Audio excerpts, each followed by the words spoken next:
ہمیں قرآن و سنت کے ابلاغ و تبلیغ کی توفیق عطا فرمائے۔ اللہم آمین۔ آج کے جمعۃ المبارک میں میری گفتگو کا موضوع ہے میدان محشر کے سفارشی۔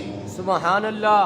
میری دعا ہے رب ذوالجلال ہمیں حق سن کر اس پیغام کو آگے تک پہنچانے کی توفیق عطا فرمائے۔ سبحان اللہ۔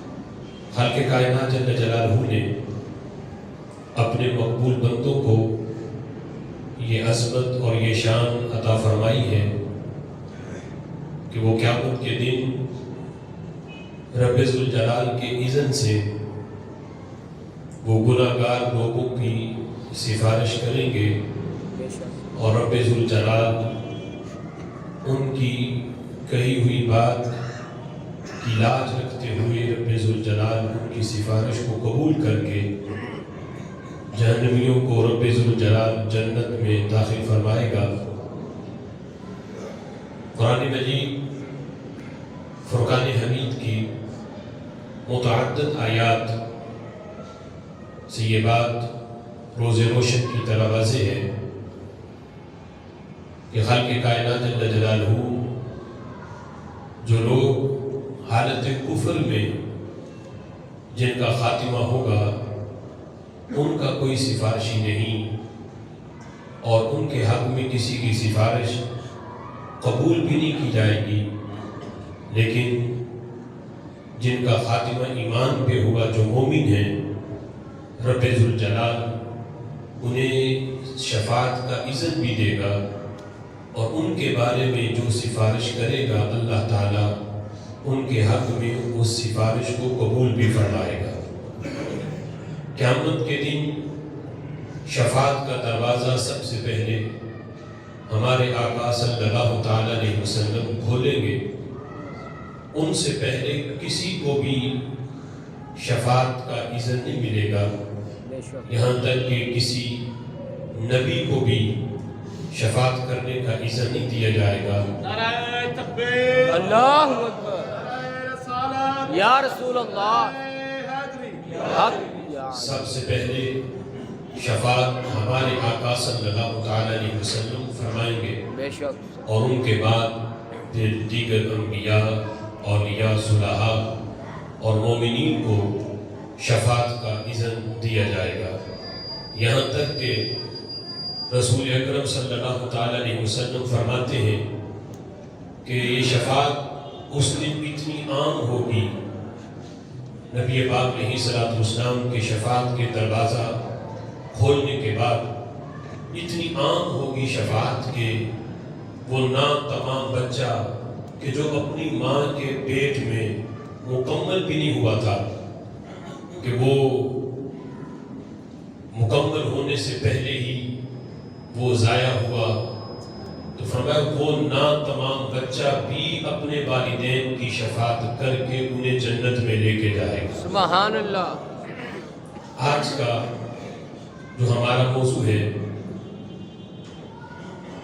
وہ اس سلسلہ میں ہے کہ انبیاء کے علاوہ بھی کچھ لوگ ہیں جن کو رب ذوالجلال شفاعت کا اذن دیتا ہے۔ سبحان اللہ۔ ہمارے آقا صلی اللہ تعالیٰ علیہ وسلم کا جو مقام شفاعت ہے، آپ کی شفاعت تو بہت بڑی، لیکن آپ کے صدقے رب ذوالجلال آپ کے غلاموں کو بھی قیامت کے دن یہ عظمت اور یہ شان دے گا کہ وہ بھی بے شمار جہنمیوں کی شفاعت کر کے انہیں جنت میں داخل فرمائیں گے۔ سبحان اللہ۔ قرآن مجید فرقان حمید میں رب ذوالجلال فرماتا ہے الاخلاء یومئذ بعضهم لبعض عدو، فرمایا قیامت کے دن بعض جو دوست ہیں آپس میں، جو دنیا میں یہ کہتے ہیں کہ ہم تمہارے بغیر ایک دن بھی نہیں گزر سکتا، فرمایا قیامت کے دن بعض دوستیاں ایسی ہیں جو دشمنی میں بدل جائیں گی، بات کے دشمن بن جائیں گے، کہیں گے کہ اے اللہ میں نے یہ گناہ کیا تو اس دوست کی وجہ سے یہ مجھے گناہ کی طرف لے کے جاتا تھا، یہ مجھے گناہ کی دعوت دیتا تھا۔ یعنی آج جو گہرے دوست ہیں قیامت کے دن یہ دوستی دشمنی میں بدل جائے گی، لیکن ایک دوستی ایسی ہے جو قیامت کے دن بھی جس کے بند ڈھیلے نہیں ہوں گے، بلکہ قیامت کے دن وہ دوستی مزید مضبوط ہوگی سبحان اور اللہ مزید اس کے اندر مضبوطی آئے گی۔ وہ دوستی کون سی ہے؟ فرمایا وہ دن کے جس دن ماں اپنے بیٹے سے بھاگ رہی ہوگی، بیٹا باپ سے بھاگ رہا ہوگا، بہن بھائی ایک دوسرے سے منہ چھپا رہے ہوں گے کہ کہیں یہ میرے پاس نہ آ جائے کوئی نیکی لینے، لیکن فرمایا ایک دوستی ایسی ہے جو قیامت کے دن بھی کام آئے گی، اور وہ دوستی ہے جو تقوی کی بنیاد پر ہو۔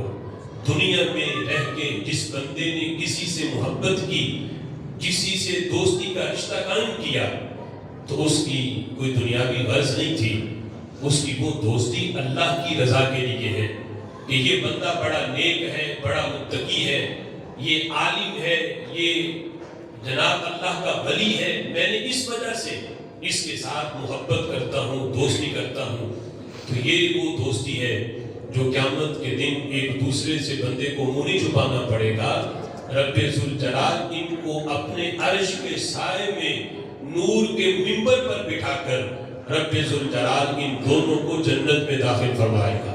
سبحان اللہ الا المتقین، یہ وہ دوستی جو قیامت کے دن بھی ایک دوسرے کے کام آئے گی۔ جامع ترمذی میں نبی مکرم شفیع معظم صلی اللہ تعالی علیہ وسلم کا یہ فرمان، میرے آقا فرماتے ہیں يدخل الجنة بشفاعة رجل من امتی اکثر من قبیلة ربیع و مدر۔ فرمایا قیامت کے دن میری شفاعت تو میری شفاعت رہی، فرمایا قیامت کے دن میرے غلاموں کی شفاعت کے جھنڈے بھی لہرا رہے ہوں گے۔ فرمایا میری امت کے ایک مرد کی شفاعت کی وجہ سے، ایک مرد کی شفاعت کی وجہ سے رب ذوالجلال قبیلہ ربیع اور قبیلہ مدر کے لوگوں کی تعداد کے برابر اللہ جہنمیوں کو جہنم سے نکال کے جنت میں داخل فرمائے گا۔ سبحان اللہ بشفاعت رجل من امتی اکثر من قبیلتی ربیع و مدر۔ چونکہ اس وقت یہ تشبیہ قبیلہ ربیع اور مدر سے اس لیے تھی کہ اس وقت ان لوگوں کی تعداد دوسرے قبائل کی بنسبت بہت زیادہ تھی۔ اس وقت یہ عرب کے بڑے بڑے قبیلے تھے کہ جن کی تعداد سینکڑوں میں نہیں ہزاروں میں تھی۔ تو میرے آقا فرماتے ہیں میرے امت کے ایک مرد کو اللہ اتنی شان دے گا کہ اس کے کہنے پہ درجنوں نہیں سینکڑوں نہیں، اللہ ہزاروں لوگوں کو جہنم سے نکال کے جنت عطا فرما دے گا۔ اب اس حدیث پہ محدثین نے بحث کرتے ہوئے یہ لکھا اور اس پہ نتیجہ نکالا کہ وہ مرد کون سے ہیں کہ جن کے کہنے پہ اللہ ہزاروں کی تعداد میں جہنمیوں کو جہنم سے نکالے گا اور جنت میں داخل فرمائے گا۔ اس پہ بحث کرتے ہوئے دیگر احادیث کی روشنی میں نتیجہ یہ نکالا کہ وہ شخص نبی پاک علیہ الصلوۃ والسلام کے تیسرے خلیفہ حضرت سیدنا عثمان غنی رضی اللہ تعالی عنہ ہیں کہ جن کے کہنے پہ اللہ ہزاروں کی تعداد میں لوگوں کو جنت داخل فرمائے گا۔ سبحان اللہ۔ دوسری حدیث جامع ترمذی میں ہے، میرے محبوب فرماتے حضرت عثمان غنی رضی اللہ تعالیٰ عنہ کے بارے میں کہ میرا عثمان وہ ہے کہ جس کے کہنے پہ رب ذوالجلال 70,000 لوگوں کو جہنم سے نکال کے جنت دے گا، یعنی 70,000 لوگوں کی میرا اکیلا عثمان یہ ان کی سفارش کرے گا۔ تو ان احادیث کی روشنی میں محدثین نے فرمایا کہ جس امتی کی میرے آقا بات کر رہے ہیں وہ حضرت عثمان غنی رضی اللہ تعالیٰ عنہ ہے کہ جس نبی کے غلام کی یہ شان ہو کہ اس کے کہنے پہ ہزاروں کی تعداد میں لوگ جہنم سے نکالے جائیں، تو اس غلام کے آقا کی عظمت کا اندازہ کون لگا سکتا ہے؟ سبحان اللہ۔ آج معاذ اللہ لوگ کہتے ہیں کہ کسی کی شفاعت کسی کے حق میں کام نہیں آئے گی۔ معاذ اللہ نبی کو تو اپنے بارے میں پتہ نہیں کہ ان کے بارے میں فیصلہ کیا ہوگا، ان کے کہنے پہ جنت کس کو ملے گی۔ یہاں میرے آقا فرماتے ہیں میری شفاعت تو میری رہی، میرے غلاموں کی یہ شان ہے کہ اللہ ان کے کہنے پہ بھی ہزاروں کی تعداد میں جہنمیوں کو جنت میں داخل فرما سکتا ہے۔